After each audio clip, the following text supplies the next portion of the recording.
Hey guys, it's Kevin with Car Speed. Today is a very exciting day because the horsepower locator has gone live on dodgegarage.com. So we're going to go over there, we're going to show you how it works, and I'm also going to show you a glitch that I found that hopefully they're going to rectify. So stick around.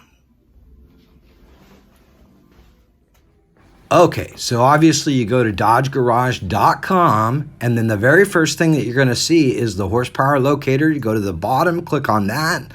Then when you scroll down, it's going to give you an option to put in your zip code and also whether it's a Challenger or a Charger. This is going to give you the results that are closest to you. So as you see, you can scroll through those and see how many options those people got. Now on the left-hand side, you can actually choose the trim and horsepower level, and it will narrow it down even further to exactly the model that you want. And as you can see, now when I narrowed it down to a jailbreak wide body, it actually narrowed the results quite a bit. A lot of dealers only got one. Some of the larger dealers got 3 or 4 or even 5.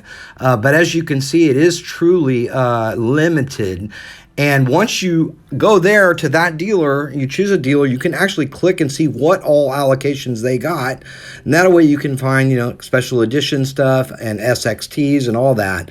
Now, one glitch that I did find, it was on the right when it says build and price. If you click on that and you're in jailbreak, look, it brought me up a red eye, non-wide body. So hopefully they'll fix that in the future.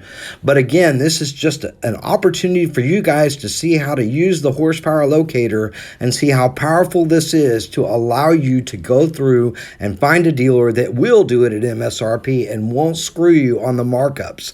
I hope you guys have a great day, and go ahead and subscribe so you can see what jailbreak I am choosing for my last call model, because we're going to get one, we're going to take it out, we're going to race it, we're going to do everything that you would want to do in a Hellcat to have some fun. So you guys have a great day, and we'll see you soon.